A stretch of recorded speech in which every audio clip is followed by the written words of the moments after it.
আসসালামু আলাইকুম। এখন আপনারা দেখবেন সংবাদ শিরোনাম। হাদির অবস্থা আশঙ্কাজনক। হামলায় ব্যবহৃত মোটরসাইকেল সহ 2 জনকে আটক। অভিযুক্ত ফয়সালের ব্যাংক হিসাব জব্দ।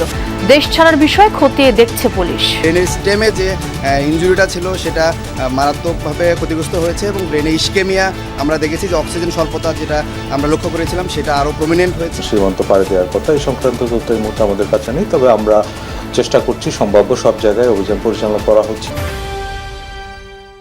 দিবসে জাতিশ্রেষ্ঠ সন্তানদের প্রতি সর্বস্তরের মানুষের শ্রদ্ধা। নির্বাচনের মাধ্যমে নতুন বাংলাদেশ বিনির্মাণের প্রত্যয়। আমরা চাই যাতে দেশ এগিয়ে যায়, দেশের প্রত্যেক মানুষ এই জিনিসটাকে দেশের নিজেদের মধ্যে ধারণ করুক। মুক্তিযুদ্ধকে যেদিন পুরোপুরিভাবে সম্পূর্ণভাবে ধারণ করতে পারবো সেদিনই আমরা এগিয়ে যেতে পারব। নির্বাচনের আগে হাদির মতো আরো অনেকের উপর হামলার শঙ্কা মির্জা ফখরুলের। মুক্তিযুদ্ধের ইতিহাস বিকৃত করে এগিয়ে যেতে পারবে না বাংলাদেশ। এই দেশে একটা স্বাধীন ভূখণ্ড এনে দেওয়া হয়েছে, যার ফলে আমরা এখানে বেঁচে আছি, টিকে আছি এই ভূখণ্ডে।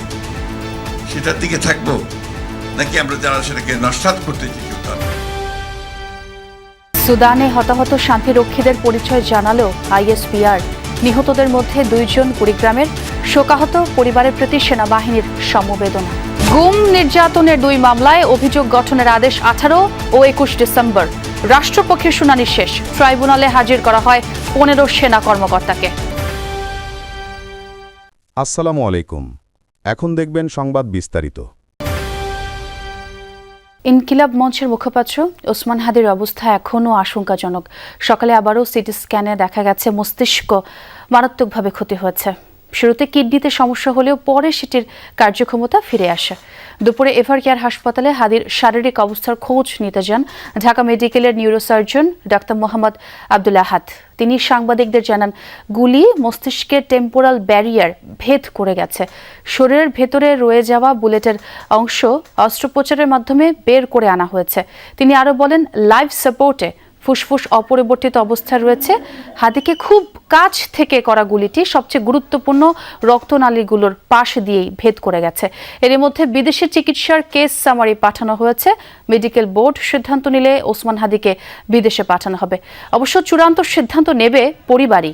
আশঙ্কাজনক যেরকম ছিল সেটা অপরিবর্তিত রয়েছে এবং তার যে ব্রেইনে ইনজুরি ছিল আমরা ঢাকা মেডিকেল কলেজে অপারেশন করেছিলাম এবং আজকে সকালে তার রিপিট সিটি স্ক্যান হয়েছে এবং সিটি স্ক্যানে আমরা দেখেছি যে তার ব্রেনের যে কন্ডিশনটা সেটা অপরিবর্তিত রয়েছে। যে আমি একজন সার্জন হিসেবে বলতে চাই, খুব এক্সপার্ট হ্যান্ডে এই হেডশুটটা করা হয়েছে। ব্রেন স্টেম যেটাতে হৃদযন্ত্র এবং শ্বাস প্রশ্বাস সেন্টার থাকে, ঠিক সেই সেন্টারের সামনে দিয়ে সার্কেল অফ উইলিস যেখানে সবচেয়ে বেশি রক্তনালীগুলো থাকে, ওই রক্তনালীর সামনে দিয়ে একদম এফোর ওপর হয়ে গিয়েছে।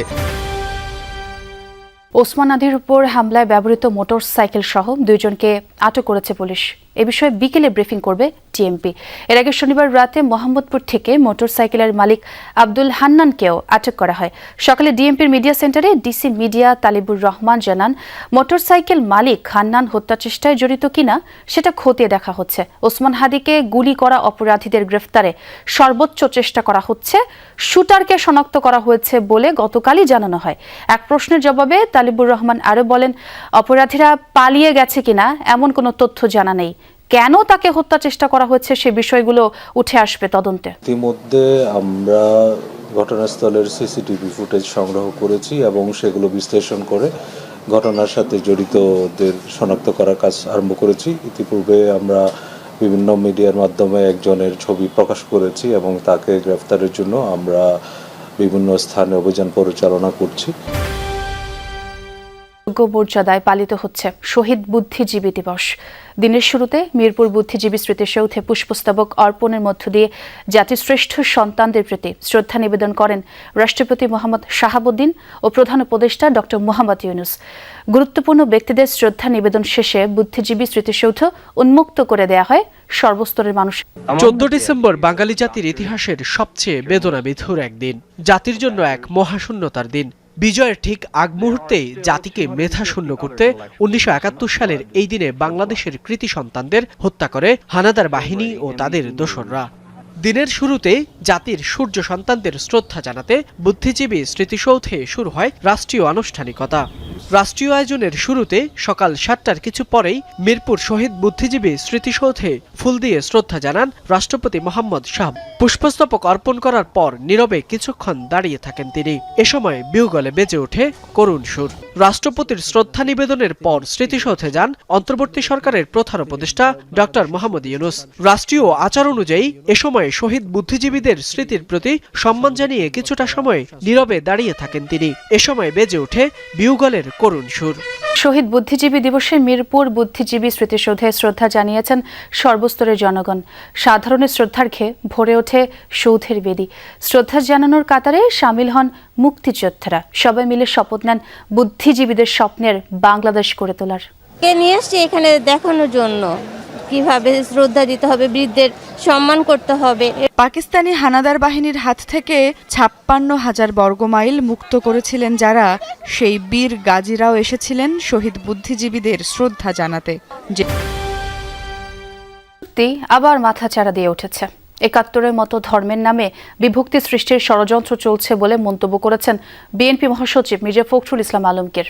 দুপুরে ডিপ্লোমা ইঞ্জিনিয়ার্স ইনস্টিটিউটে বুদ্ধিজীবী দিবস উপলক্ষে মুক্তিযোদ্ধা দলের আলোচনা সভায় কথা জানান তিনি। আর বলেন, গণতন্ত্রের আকাঙ্ক্ষা বাস্তবায়নের পথে এখনও চক্রান্ত চলছে। জনগণের ঐক্য দিয়ে নির্বাচনের মধ্য দিয়ে গণতান্ত্রিক বাংলাদেশ নির্মাণ করতে হবে বলে জানান তিনি। বলেন, আসন্ন নির্বাচন হলো উদারপন্থী ও স্বাধীনতা বিরোধী শক্তির মধ্যে নির্বাচন। যারা দেশের জন্মকে, স্বাধীনতাকে অস্বীকার করে তাদের বিশ্বাস করার কোনো কারণ নেই। ধানের শীষকে বেছে নিয়ে দেশের মানুষ সঠিক সিদ্ধান্ত নেবে বলে আশা করেন মির্জা ফখরুল। লড়াই করেছি, যুদ্ধ করেছি, এই দেশে একটা স্বাধীন ভূখণ্ড এনে দেওয়া হয়েছে, যার ফলে আমরা এখানে বেঁচে আছি, টিকে আছি এই ভূখণ্ডে।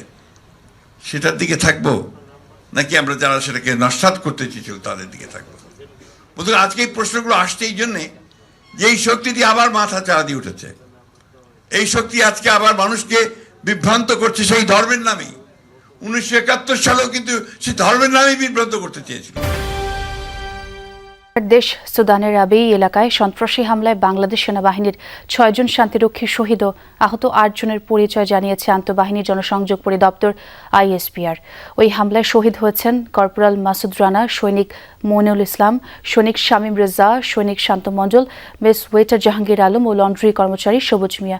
ISPR জানায়, আহত ৮ জন শান্তিরক্ষীকে প্রয়োজনীয় চিকিৎসা প্রদান করা হচ্ছে।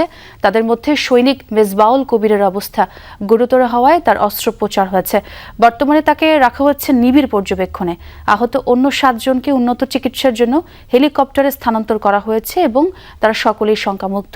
সেনাবাহিনী এই নৃশংস সন্ত্রাসী হামলার তীব্র নিন্দা জানিয়ে শহীদদের শোক সন্তপ্ত পরিবারের প্রতি গভীর সমবেদনা ও আহতদের দ্রুতই আরোগ্য কামনা করেছে। আমলে র্যাবের TFI সেলে গুম ও নির্যাতনের মামলায় শেখ হাসিনা সহ 17 জনের বিরুদ্ধে অভিযোগ গঠনের আদেশ 21 ডিসেম্বর। অপরদিকে DGFI এর JIC সেলে গুম নির্যাতনের মামলায় শেখ হাসিনা, তারিক আহমেদ সিদ্দিক ও 11 সেনা কর্মকর্তার বিরুদ্ধে অভিযোগ গঠনের আদেশ পিছিয়ে 18 ডিসেম্বর নির্ধারণ করেছেন আন্তর্জাতিক অপরাধ